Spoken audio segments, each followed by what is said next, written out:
Faltering, Forceful Trump clash in presidential debate.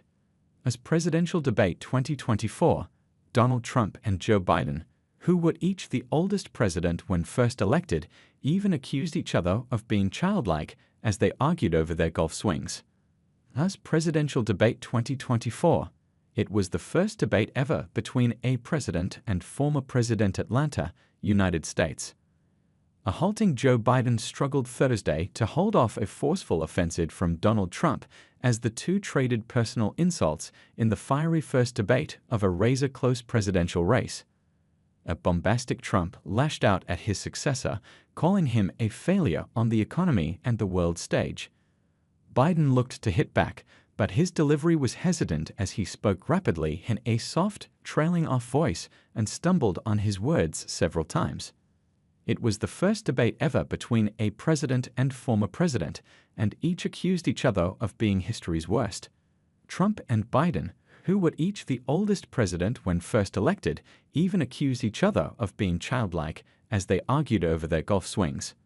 Biden, 81, and Trump, 78, did not shake hands as they walked to their podiums at the CNN headquarters in Atlanta.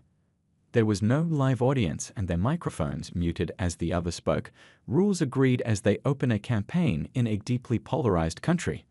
Biden, who was reported to have a cold, hit Trump with clearly rehearsed lines as he sought to remind millions of television viewers that Trump would be the first convicted felon in the White House. Think of all the civil penalties you have. How many billions of dollars do you owe in civil penalties for molesting a woman in public, Biden said, and for having sex with a porn star on the night while your wife was pregnant? You have the morals of an alley cat, Biden said. Trump, a veteran of rallies and reality television, spoke loudly as he rushed through a long list of complaints about Biden's record. It's a shame what's happened to our country in the last 4 years, Trump said. I'm friends with a lot of people. They cannot believe what happened to the United States of America. We're no longer respected. Trump sought to seize on Biden's delivery, saying at one point, I really don't know what he said at the end of that sentence.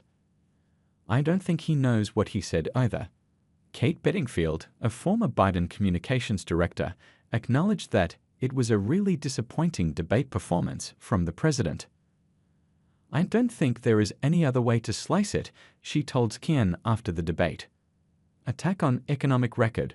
Biden immediately attacked Trump when he was asked about stubborn inflation, saying that he inherited an economy in freefall. Trump said that he led the greatest economy in the history of our country. We have never done so well. Everybody was amazed by other countries were copying us, he said. Biden back. Well, look, the greatest economy in the world? He's the only one who thinks that. In one of the most personal attacks, Biden cited accounts that Trump had described soldiers who died in the Normandy landing as suckers and noted his own son Beau, who served in Iraq and later died of cancer. My son was not a loser, was not a sucker.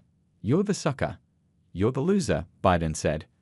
Trump denied the remarks and repeatedly accused Biden of not being coherent. Clash on world role. On the world stage, Trump accused Biden, who faces a backlash from parts of his Democratic base over his support for Israel, of not helping Israel finish the job against Hamas. He doesn't want to do it. He's become like a Palestinian, but they don't like him because he's a very bad Palestinian. He's a weak one, Trump said. Trump described Biden's withdrawal from Afghanistan as the most embarrassing moment in the history of our country, and said it encouraged Russia to invade Ukraine. Biden, however, noted that he was the first recent president who has not had soldiers at risk overseas. Trump and Biden also locked horns over abortion and immigration, key issues for their respective bases. Biden, attacking Trump for appointing justices to the Supreme Court who ended Roe v. Wade, the decision that allowed abortion rights around the country, said, "It's been a terrible thing, what you've done." Some Democratic supporters quickly voiced anxiety about Biden's performance. At a watch party in San Francisco, Hazel Rates said she would still vote for Biden but added, I can't understand a word that he says. Isn't it sad? Julian Zeliza, a historian at Princeton University, said Biden's supporters will be extremely concerned. Biden fueled the basic perception that has continued to overshadow him, he said. One candidate not on the stage was Robert F. Kennedy Jr., the member of the storied political dynasty, who is running an anti-establishment campaign but failed to meet Ken's standard of reaching 15% in 4 national polls. Kennedy instead spent the 90 minutes of the Biden-Trump debate taking questions on a live stream.